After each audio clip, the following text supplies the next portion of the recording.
Hello, and welcome to Coping with COVID, a podcast and video series jointly produced by the Bolch Judicial Institute of Duke Law School and the American Law Institute. This series examines the impact of the COVID-19 pandemic on the legal system. I'm David Levy, president of the American Law Institute and director of the Bolch Judicial Institute. With me today are several accomplished lawyers who lead legal services organizations and are working very hard right now to assist people with critical legal needs. Our country has long struggled to meet the needs of people who can't afford legal services. The current crisis has exacerbated those needs, but may also provide a push and a path toward long-term improvements in our system. Welcome and thank you to our panelists today. Ronald Flagg is president of the Legal Services Corporation and a former partner at Sidley Austin. Lynn Jennings is the Legal Services Corporation's vice president for grants management. She is responsible for the corporation's day-to-day programmatic operations and its annual grant-making process. Laura Tuggle is executive director of Southeast Louisiana Legal Services, the state's largest nonprofit civil legal services provider. She managed the organization's housing law unit for 5 years after Hurricane Katrina. Raun Rasmussen is the executive director of Legal Services NYC. In his 30 years of legal aid work, he helped create one of the country's first foreclosure prevention projects and developed the Child Care Network Support Project. Yvonne Mariajimenez is executive director of Neighborhood Legal Services of Los Angeles County. After the 2008 financial crisis, her efforts to address foreclosures in poor neighborhoods in Southern California resulted in the passage of the California Homeowners Bill of Rights. Thank you all for joining me during such a challenging time. Ron, let's start with you. You have this big responsibility now. Please give us, and you know what's going on across the nation with the grantees of Legal Services Corporation. How is the coronavirus affecting legal aid programs around the country and the clients that these organizations serve? Well, thanks, David. Our three colleagues, Laura, Vaughn, and Raun, normally face great challenges in trying to meet enormous legal needs with too few resources. These challenges have only gotten much worse. They're really facing a triple whammy. First, they are seeing a tremendous spike in the needs for their services and a spike that's only going to grow greater. The immediate needs are caused by massive unemployment. We've already seen in the last 3 weeks, 16 million new unemployment filings. We're going to undoubtedly see many more posted by the Department of Labor tomorrow. This is coupled with the shelter-in-place orders throughout the country. And between the two of those, they're causing a number of things. First, we're really seeing an awful spike in domestic violence claims. I just read an article today in the Kansas City Star showing a 22% increase in domestic violence, and we're hearing reports of that throughout the country, and I'll be interested to hear what our colleagues today have to say about that. Once the eviction moratorium around the country ends, there's going to be a tremendous spike in evictions as people won't have paychecks to pay their rent anymore. We're obviously going to see a spike in healthcare issues, scams aimed at the elderly, whole host of things that I'm sure we're going to hear more about. The downturn in the economy is also going to move people who were formerly above our poverty threshold in terms of eligibility. They're going to be falling below that threshold, so we're going to have many more potential clients. Second, while we're facing this increased legal needs, we have fewer resources to work with. A major source of funding is interest on lawyers' trust accounts. And with the Federal Reserve having moved the interest rate to zero, the returns from those trust accounts are obviously going to fall precipitously. I know In Texas, the Texas Access to Justice Commission is estimating that they're going to lose $1 million a month, which is a lot of money for legal aid programs. In Washington State, they're projecting an annual loss of $6 million, which is literally enough to pay for dozens and dozens of lawyers, and they're losing the funding to do that. And while those first two things are happening, the third part of the triple whammy is they're trying to do what they normally do, but from home, remotely, as many and all of us are doing. But they're obviously working in a profession and in an environment where they need to be with their clients. They need to see their clients. A lot of times, building up trust is critical, and it's very hard to do when you're meeting somebody for the first time over the telephone, or if you're lucky, over a smartphone. You're going to hear more from our grantees in a moment. With regard to LSC, we're the largest single funder of legal aid programs in America. So one thing we're trying to do is get more money. And we have succeeded in the CARES Act in getting $50 million. And Lynn will talk more about how we're granting that out. But that's been probably our single biggest contribution to the effort. Thank you, Ron. That was a superb statement and very, very challenging picture. In no particular order, let's just go to the grantees now and hear their perspective on how things are going. Laura, why don't we start with you? Sure.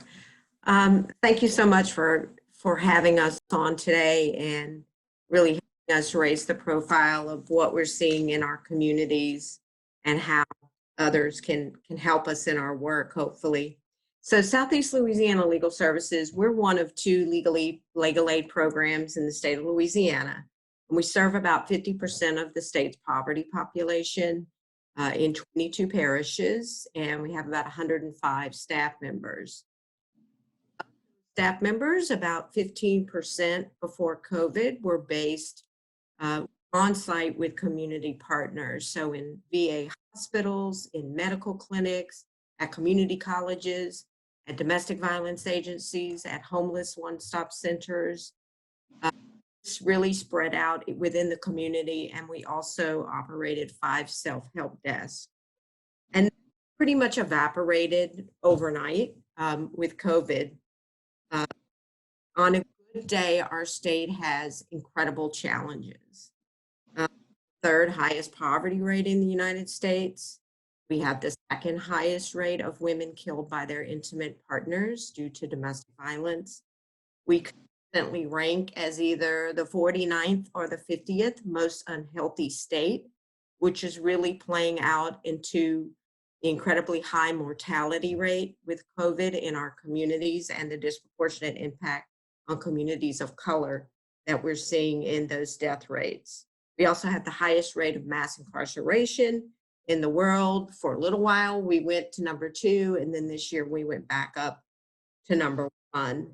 So we know that having gone through 10 presidentially declared disasters in Louisiana in the past 15 years, the 2008 economic crisis, the BP oil spill, which just had its 10th anniversary this week, all of these economic challenges and disasters are really coming together in this one, which we know is going to be our program's biggest civil legal aid crisis in our 50-plus year history, and very likely that will play out on the national level. As Raun mentioned, in Louisiana, we had our sort of the typical things that you see now in the country. Schools closed March 16th, courts closed March 16th. Shelter-in-place orders were put in place in New Orleans on March 19th and statewide on March 23rd. We have had 216,000 unemployment claims filed in the past few weeks. That is more than 10,000 claims a day, which is 30 times our state average of 300 a day. And we have the third highest per capita mortality rate from COVID. And so with all this coming together, what my deputy director and I, we had a pretty agonizing weekend, which I'm sure everybody had, that weekend of March 14th and 15th. And we decided we got to close our doors to our clients come Monday morning because we could make them sick. We realized we had 30% of our staff with school-age children, no schools, no daycare. We realized we had 35% of our own staff who were in high risk factors for COVID due to age or pre-existing conditions. So we knew that's what we had to do. And so for the past month or so, we have 100% of our staff operating and working remotely. Our attorneys were in a much better position to do that than our support staff. So we really spent our first week or so figuring out how are we going to get our staff the tools they need. We ordered laptops. We did a lot of other things, electronic document signing, which we previously didn't have.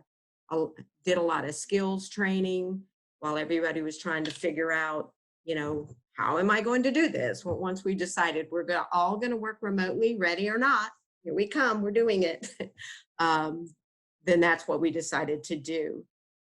We've been really facing a lot of challenges with illegal evictions, the unemployment spikes, all the things Ron talked about, and using a lot of new strategies to figure out how to reach our client base. So I'm going to sort of leave that alone because I might have gone over my time. Thank you. We should come back to that if we do have time. Raun, what do you see? Thanks, David, and thanks for providing this opportunity to talk about our services and the work that our incredible staff is doing. I'm the Executive Director of Legal Services NYC. We have a staff of about 600 serving roughly 50,000 clients a year in New York City, which has, some of you may know, a population of a little over 8 million, a poverty population of about 1.7 million. We told our staff to start working from home on March 12th, and we closed our offices on March 17th. So right around the same time frame that Laura was talking about, we in New York State and New York City were seeing the need to close schools, social distance, protect our staff and our clients.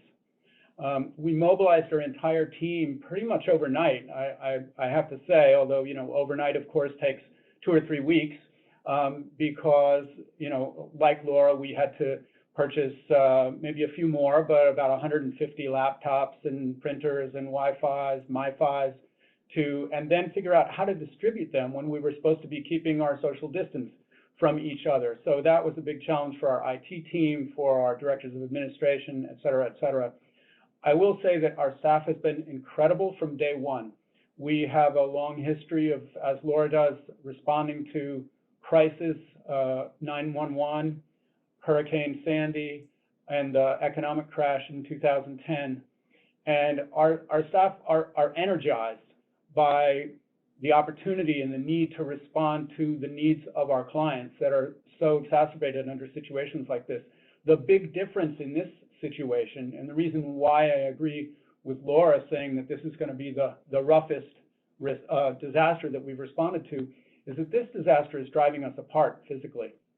And it makes it a lot more challenging to work together. We're finding ways to do that, but it also makes it a lot more challenging to support each other. And given the amount of illness, and I'll talk about that a little bit more, in the community, in the city, and also among our staff, that support is really critical. So we have an access line that continued to function remotely, 12 staff members who speak more than 16 languages, kept our services open that way. Existing clients, of course, had to continue to be served.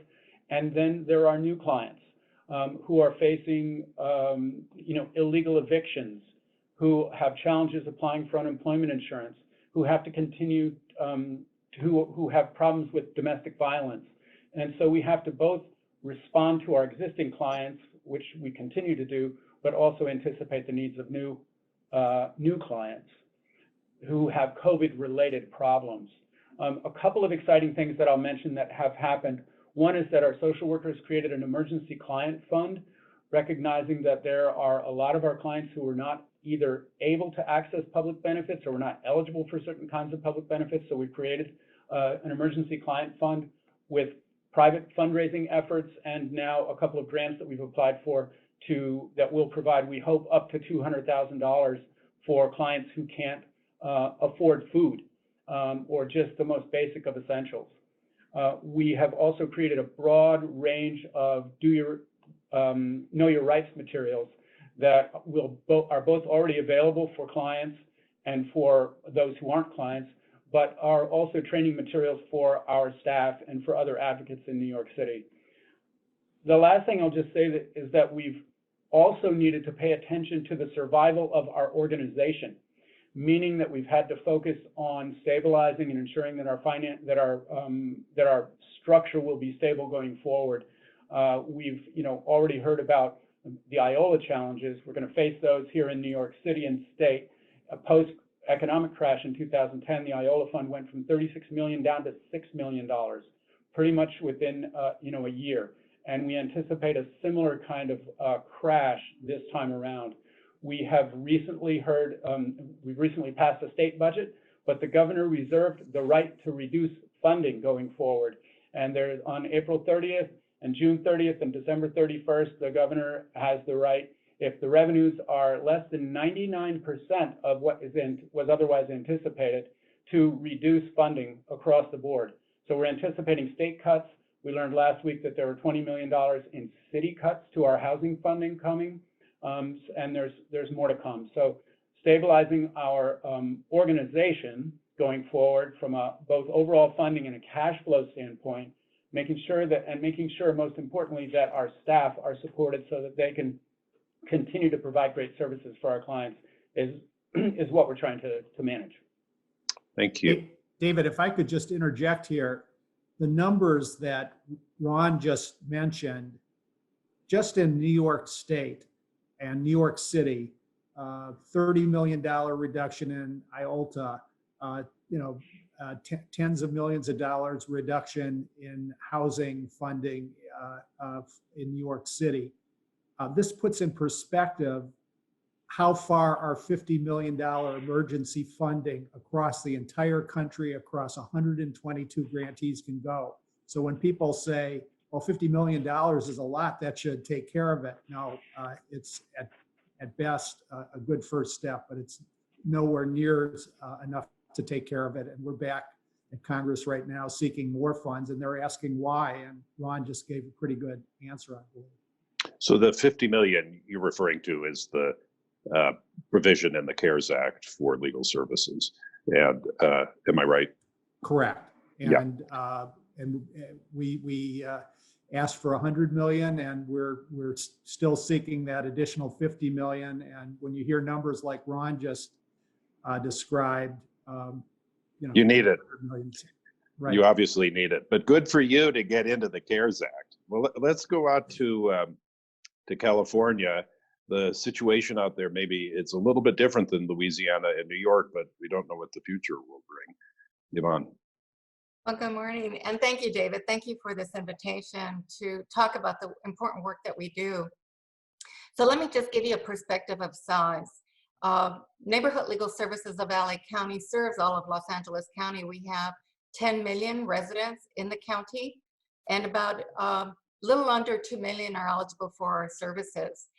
Also, let me give you a perspective of the number of people that we serve based on the number of cases we represent, the community outreach and education that we do through Know Your Rights services, through clinics that we have in the community, through our court-based projects. We served over 180,000 people last year with all of those services combined.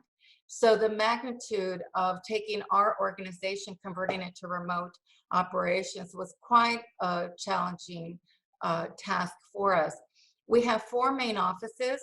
We are based in 9 county courthouses across the county. We have medical legal partnerships, which are separate and are based at 3 hospitals and 6 community clinics.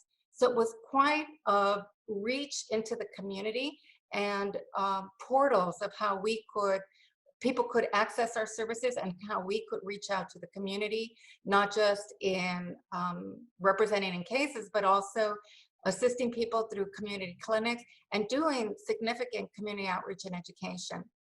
We ramped up, literally worked overnight. We started to cut back doing remote services as of the week of the 13th. Stay-at-home orders came out on the 19th, and our offices were completely shut down on the 20th. And we worked literally around the clock for a week and a half to go to complete remote operations. And we set up special phone lines. People were equipped with laptops. Everyone was equipped with webcams or laptops with webcam capacity. We set up special email addresses so that people could get into the program and have intakes done. We have 2 significantly large court-based projects where we've been working with the courts for almost 20 years now. So it was a very well-oiled machine. We have 2 sister legal services programs that are working with us in that endeavor. Those services literally shut down overnight and had to also go to remote operations. The challenge was quite it was quite a task to do that. Let me just say that we were fortunate that we were a grantee of the LSC, the Legal Service Corporation Disaster Legal Services Grant, which allowed us to obtain and purchase equipment and in preparation for a disaster, not knowing that COVID-19 was coming on the scene. And we leveraged all of that technology that we had purchased and software licenses in order to ramp up. And within a week and a half, we were pretty much at 80% remote capacity, and shortly thereafter went to 100% remote capacity. Let me tell you that even then, it's been difficult to get out into the community. We are collaborating with community-based organizations, faith institutions, schools. They are teaching people how to use Zoom in English and Spanish and Chinese and all the 12 threshold languages that we speak here in LA County. So getting ordinary residents trained on technology so we can then convene these virtual community gatherings and begin giving people information and teaching people. It's been challenging, but we're working collaboratively with organizations to get to do that, because that was one of our greatest outreach portals that we had. I think that also the issues presenting have also changed. Housing continues to be at the top. The people at risk of losing their housing has been great in Los Angeles County. It became even more drastic after COVID-19. The second issue presenting now in huge numbers is unemployment benefits and the need to obtain public benefits also related to Social Security, disability, and the like. Many of the issues that Neighborhood Legal Services is confronting right now, I think, are similar to what Raun and Laura described. Let me go to funding, because I think that that is a significant challenge for organizations here in California, starting with IOLTA. 2019 was a fabulous year for IOLTA in California. We had approximately 60 million that was distributed among legal services community, and our IOLTA grant more than doubled. We're facing a more than 50% decrease in IOLTA in the coming year. It's probably going to be even a greater decrease.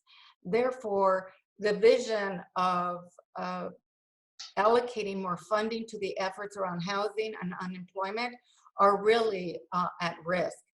The other thing is LA County was in negotiation, legal services programs were in negotiation with the leadership of LA County, LA City to implement right to counsel programs.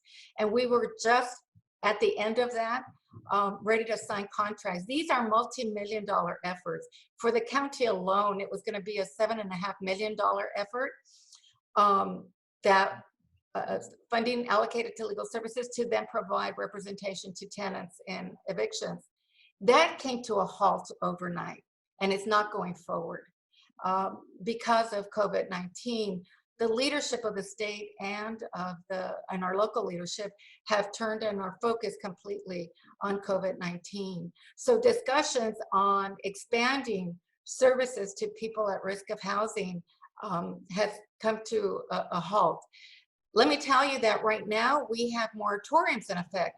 We are still serving a number of people who have are in rogue situations where landlords are still trying to evict or trying to take people's benefits in order to pay rent. That said, we do expect that when the orders are lifted, probably in June and July, there's going to be an onslaught of evictions in LA County. And we're not prepared. The right to counsel efforts that were under discussion came to a halt and did not come to fruition. Therefore, that's a challenge that we're facing as an organization. I think the legal services in LA County as to how we're going to deal with that. LA County had a huge homeless crisis to begin with, and we're just going to be adding to it if those needs are not addressed. So that is a little bit of what our organization is confronting, and just the magnitude of the need in LA County, just the size, sheer size of it, I think really sets us apart. We're, I think, pretty close to what Raun is experiencing in New York. Just before leaving you, could I ask you two things that I'm sure people viewing this will be interested in? One is how you are dealing with the courts, who are now closed. At least the courtrooms are closed, but we had a panel of judges last week, and they've described their efforts to stay open virtually. And the second is, how about your clients who don't have iPads and iPhones and access to computers? How are they managing to stay in contact with their attorneys or to get help from your organizations? So let me go to the courts first. I think that the courts were very aware that they needed to improve technology. And I think that that issue has really catapulted to the top now with COVID-19. Although the courts closed and set up electronic portals, phone lines in order for attorneys to have access, they failed in the beginning. And so our attorneys are making in-court appearances for protective orders. The evictions dwindled and came to a halt because of the moratoriums that were put in place. Prior to that, we were also making the court appearances and meeting people at the courthouse. Today, I think the court has really ramped up. There is more access, telephonic access.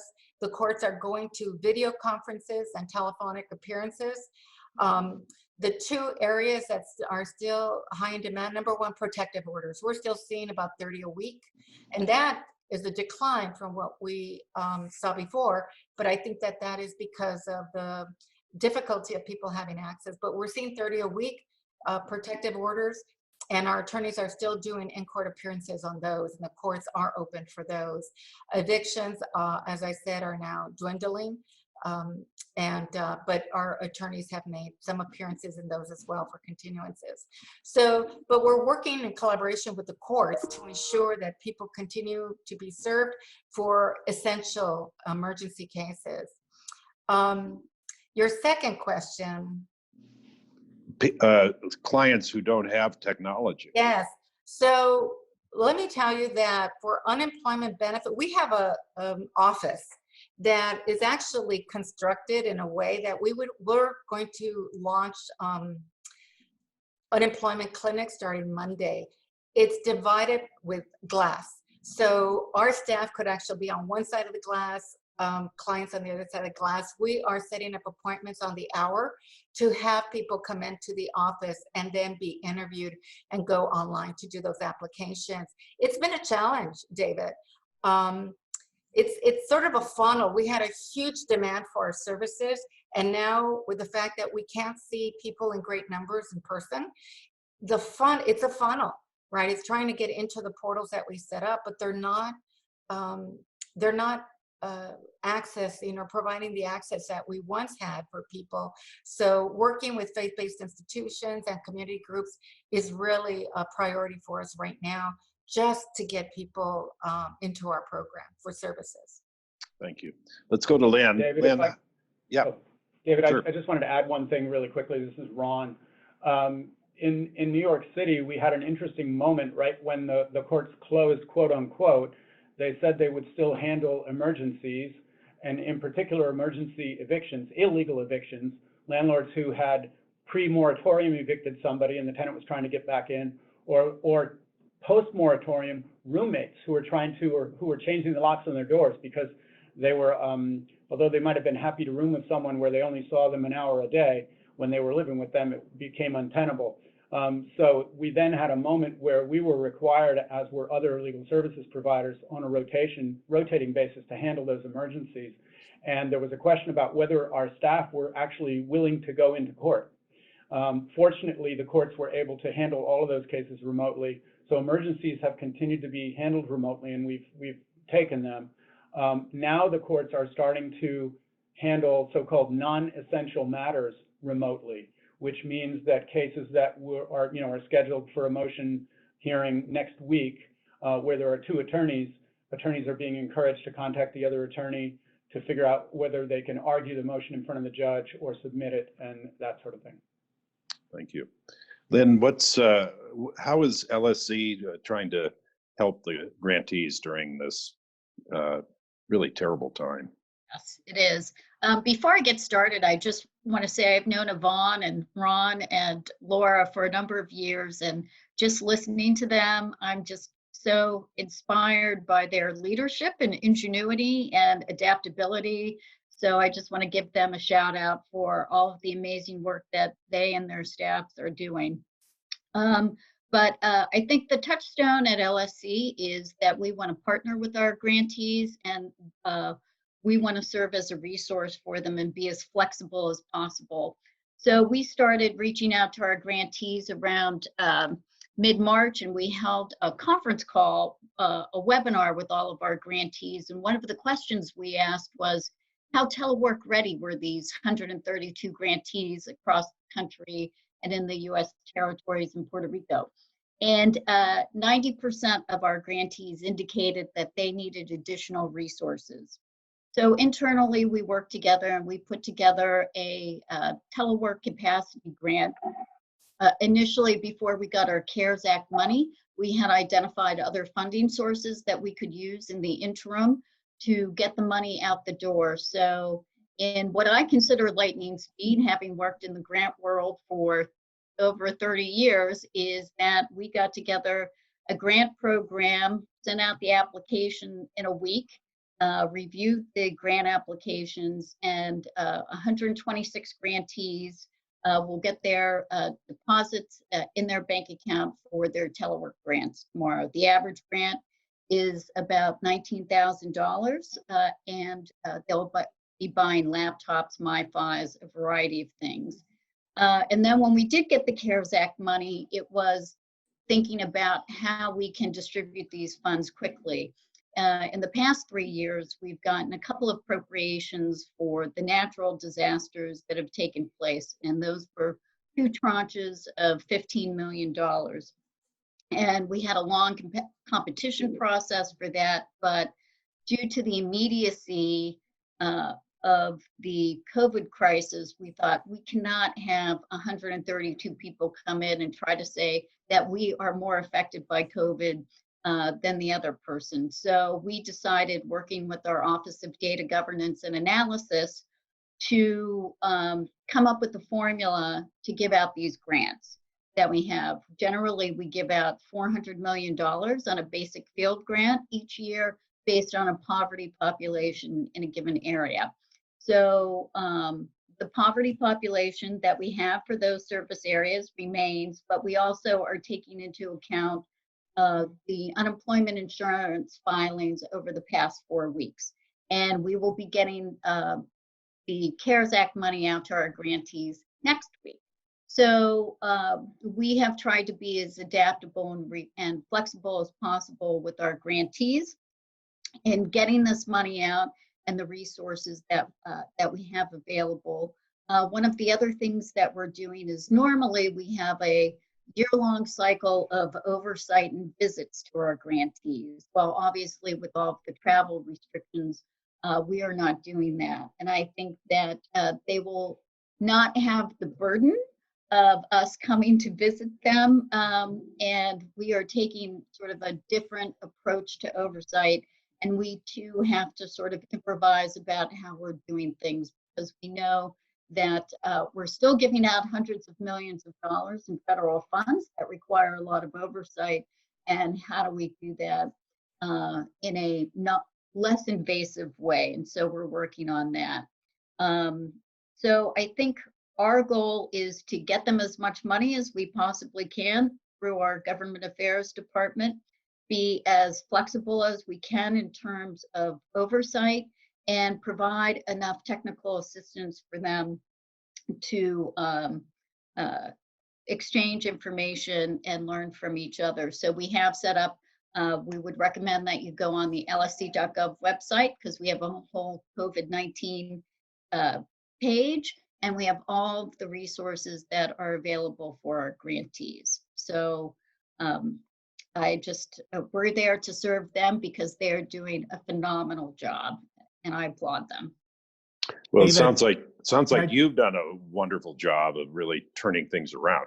I know most foundations and grants-based entities, it does take them a long time to approve grants, and you're doing a marvelous job. David, Well, if we I have could a add- wonderful team at LSC, and we too are all working remotely. Yeah, Ron. If I could just add one additional point, which is we are also trying to serve as a national voice for our grantees and for the entire legal aid community. We need to be able to communicate to the public and to Congress the stories of the clients that are served by our grantees and the challenges that our grantees face in terms of funding as well as in terms of their own operations. And one function that LSC can serve is to amplify the voices of Laura and Raun and Yvonne and their colleagues around the country. So let's go back to the grantees, and obviously resources is a theme here, and a very important one. But putting resources, let's just say, to the side for the moment, if you had to identify one really pressing challenge that's emerged as a result of the pandemic, what would that be? Laura, let's start with you. I don't know if I can say just one, but I'm Take two. I might be able to do two. So we've talked about this a little bit before, but I think one of the really ongoing issues is going to be, how do we reach the client population who don't have unlimited minutes on their cell phone, or don't have internet, or you don't even have a phone, or all those kind of things that you really need to be able to reach us now.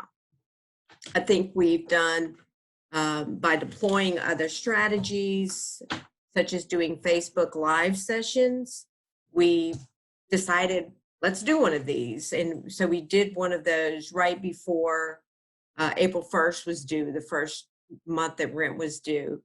And working with some of our community partners and our in New Orleans with our disaster readiness department there, we asked them to promote it like an hour before the event.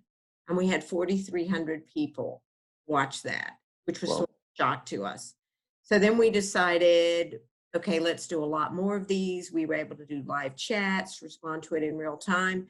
So the newly unemployed, a lot of the newly unemployed folks who previously might not have been our clients, that are a little more tech savvy and now have no income, there are some pretty good ways through technology that they are reaching us. But our seniors, our homeless clients, our people living on a fixed income that don't have as many resources, that's where we're really spending a lot of our time thinking about, how do we reach into their living room and bring them services. And so we've had a lot of different thoughts about that. One of them was almost in the first week or so, we launched our COVID-19 legal helpline. And we really turned to the media because we figured people are sitting around in their living room, just like us all day, trying to figure out what's my next move. And so we've probably had a dozen or so media stories in the past week or so, and the media's been pretty good about sharing our COVID-19 legal help line. Just yesterday, I really sort of had an affirmation that that was a really good thing to have done early on, because we had a woman whose husband, she was calling us from her hospital bed there because of COVID. And she had seen the phone number on the local TV from one of our illegal eviction stories. And her husband had died on March 11th from COVID. She had lost her job. And now her landlord was threatening to put her out. And here she is trying to fight off this illness, which just destroyed her life and livelihood. And she's having to worry about being put out when there's a legal order from the governor saying no evictions. And so it really makes you mad. At the same time, it makes you really sad, but it's also good to know that we were able to help her and resolve the situation, but that she might not otherwise have found us if we weren't pushing out through media more than we typically do. We also decided that we would reach out to one of our foundation partners that has previously funded some of our work, because we remembered that they had a hospital chaplains program that they funded, and also what they call a church nurses program. So we had an aha moment and reached out to that foundation, who has now set up a Zoom town hall meeting with 853 churches through their church nurses program that we'll be able to meet with tomorrow, and also reaching out to some of the chaplains that are literally at people's hospital beds. So we're trying to think of all the different ways we can to sort of reach people, and I think that's going to continue to be really challenging. Thank you. Raun, biggest challenge? That one's pretty easy for me. It's supporting our staff. In New York City, there are over 110,000 cases of the coronavirus. This morning, they announced that there had been 10,000 deaths. And the impacts of COVID-19 have fallen most heavily on people of color, including our members of our staff. Impacts on their health, impacts on their finances, impacts on the education of their children, many of whom, as you were indicating earlier, may not have access to the technology or the technology supports to allow them to effectively engage with the remote learning that they have to do. I was on a conference call with one of our executive leadership team members yesterday morning, and he had just had a close relative pass away. He had 3 young kids at home. His wife's a healthcare worker, so she was on the front line, and he was managing the call while faced with all of those stresses. And every week we are hearing from more and more of our staff about family members who have passed away. And so figuring out how to provide the emotional support, the technological support,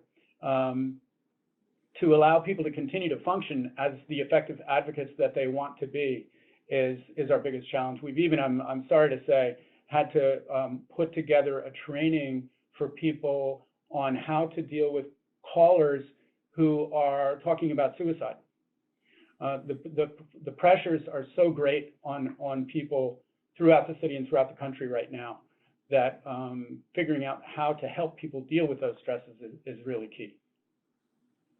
Yvonne, biggest challenge? Well, I think Laura and Ron talked about 2 of the biggest challenges facing our organization, the reaching people who don't have access to us. But let me go to our workforce. We have about 140 employees. Schools are shut down.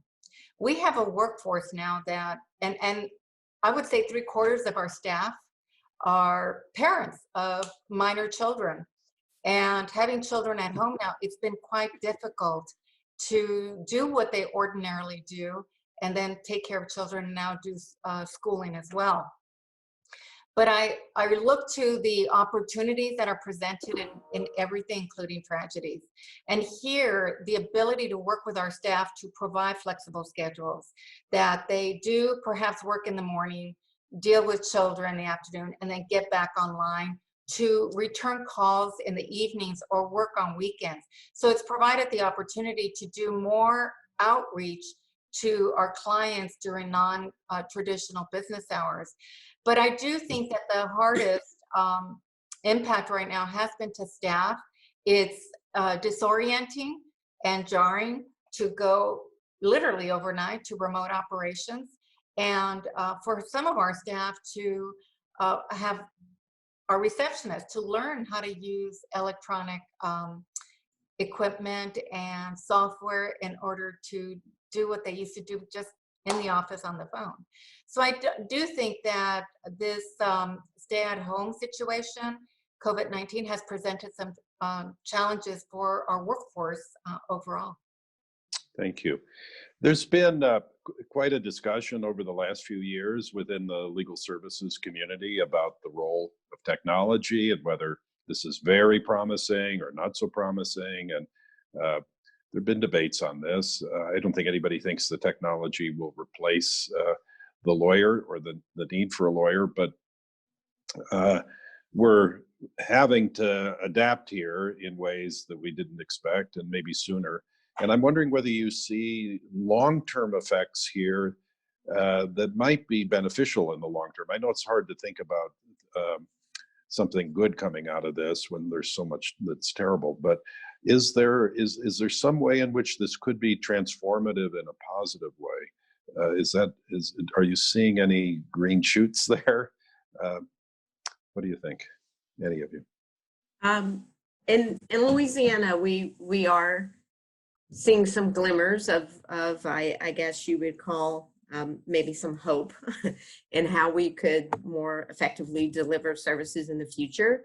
So about half of our service area is urban and about half of it is rural. And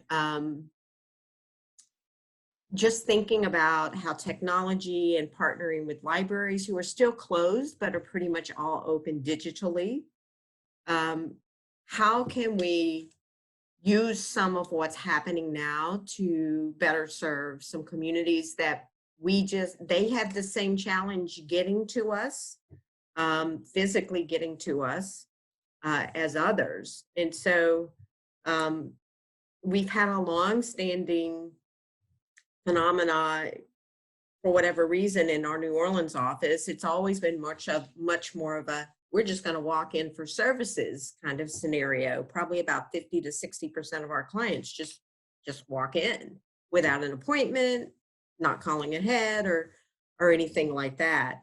And so really figuring out, fast forwarding some ways that we can use technology to reach people is something that we're really thinking about. It forced us to just sort of jump in and dive into things that we might have sort of been putting off because we didn't have to deal with it.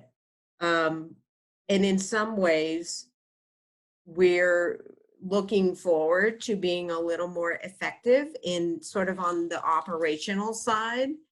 So we probably had about 120 of our vendors, where we pay our rent, our utilities, all these kind of things, that we were still cutting paper checks. And so we're looking at how we can pretty much go to electronic banking for some of those resources, be a little more efficient on that side too, and really increasing our partnerships with other community providers.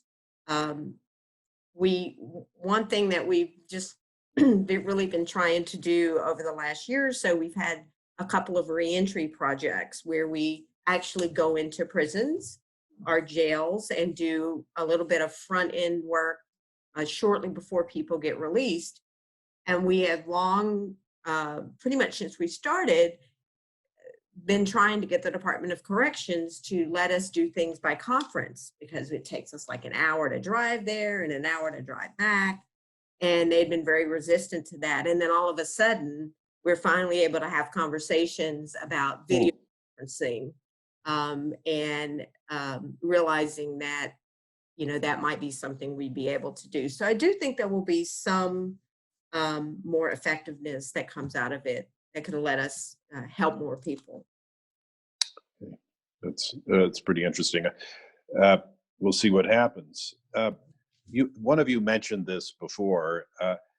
Let us hope that the situation improves in the next few months. What's it going to look like for you when these stay in place orders or shelter orders are lifted and people are told, okay, put on a mask and get tested and go back to work? How's that gonna? You're going to have a overload, I'm sure. Yes. Raun, any thoughts on that? Yeah. There's no question.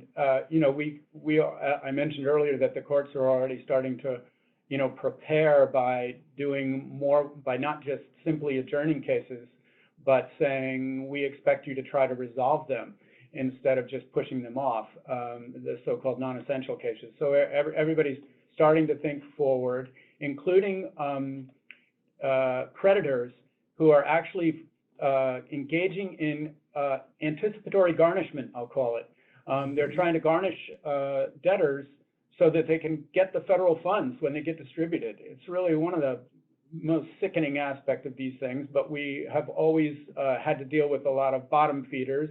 And so those are, you know, there's going to be a lot of them that are surfacing already and that are going to come out of the woodwork full force when the courts open. So there's going to be a massive increase in filings and an overwhelming increase in filings. We do have a right to counsel in New York City, but it's not in eviction cases. It's not fully ramped up yet. And so our staff were already feeling overwhelmed before this crisis. And when the evictions multiply, as they will very significantly once the courts open, I'm sure our staff are going to feel very overwhelmed very fast. I think one of the big challenges of going back to work, you know, we all face some challenges in making the decisions about sending people home. You know, should we do it now? Should we wait till tomorrow? You know, et cetera, et cetera. I think sending people back to work is going to be hugely challenging for all of us because people are going to be very justifiably nervous about heading into crowded courtrooms, about getting on public transportation to get back to work, about even sitting in an office next to somebody else who they don't know, whether, you know, when was the last person she was exposed to the coronavirus. So, and you know, healthcare matters are some of the most intensely personal, and people carry their anxieties and fears in all kinds of different ways. And all of that is going to play out in among our staff and with our clients, many of whom are going to have their kids at home because schools are going to remain closed through the end of June, likely. Summer programs are going to be closed. And so clients who have to come to court are going to be bringing their kids with them. So all of these issues are going to be very challenging to address, even though we're all looking forward to the day, of course, when we're back a little bit more to normal. So let me address this to you, Raun. You know, the people listening to this podcast and video are going to be mostly lawyers and judges, and I'm sure they'll have the same reaction that I'm having, which is how heroic all of you are and how difficult these challenges are. Is there anything that the rest of us can do to be of assistance to you, particularly during these very, very difficult days and months? Thanks, David. I would make 2 points, one a shorter term point and one a slightly longer term point. So point one is an obvious one. Where you can, volunteer to do more pro bono work. In doing that, look to the legal aid providers in your community and those you can reach to identify the greatest needs faced by their clients. Also, see if legal aid providers can use operational support. As we've heard, legal aid programs have expanded enormously their telework and their reliance on remote resources. but many of them and most of our grantees are not as big and necessarily as sophisticated as those run by Laura, Yvonne, and Raun, are not used to running large telecommunications networks and could use operational advice as to how to set up those arrangements. You work for an organization that has that capacity in-house, you might see if those resources in your operation could help a legal aid program with their operational issues. Point two, a longer term one, help educate the public about the justice gap in America. We have a justice system that is largely built by lawyers on the assumption that lawyers will be using the system. That is, people who are using the system will be represented by lawyers. That assumption is generally false. 86% of the civil legal needs of low-income Americans are either totally unrepresented or inadequately represented. But people aren't aware of that. People aren't aware that in most courts, landlord-tenant courts around America, 90% of the tenants are unrepresented. In many family courts around America, 90% of the defendants are unrepresented. Yet most people and most lawmakers are unaware of this gap, and as a result, civil legal aid remains underfunded. You can help us educate the public. You can reach me at rflag@lsc.gov, and I'll tell you how you can help. Thanks. I want to thank all of you. It's so impressive what you're doing, and the difficulties are daunting, to say the least. And I'm sure everybody listening to this wishes you all the good luck and that they're pulling for you. And I hope some of them be in a position actually to assist you, as Ron just indicated. Thank you for taking this time to be with us and to explain what you're seeing and doing. Thank you for the hard work in a time of such difficulty and desperation for many of your clients. This has been Coping with COVID, a podcast and video series produced by the Bolch Judicial Institute at Duke Law School and the American Law Institute. I'm David Levy. Thank you for joining us.